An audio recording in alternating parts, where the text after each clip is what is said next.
Deməli biz bugün göz muncuğu taxırıq. Niyə? Qonşuya görə. Çünki hər gün qonşunun gözləri sənin üstündədir. Mənə də sən ördəyin çox kökəlib, sənin ördəyin maşallah böyüyüb, gözəlləşib, onu çox istəyirəm, nə bilim nə. Belə şeylər deyir, gözləyəcəksən. Ona görə də biz sənə taxırıq göz muncuğu. Hoppala, taxdıq. Vay, sənin göz muncuğun. İnşallah mənim ördəyimə.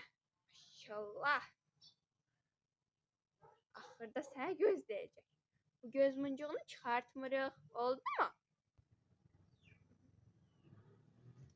Saçımızı da düzəltdik. Göz muncuğu da belə. Maşallah. Gözləyənin görüm gözləri çıxsın. İnşallah. Necə gözəl oldu mənim ördəyim.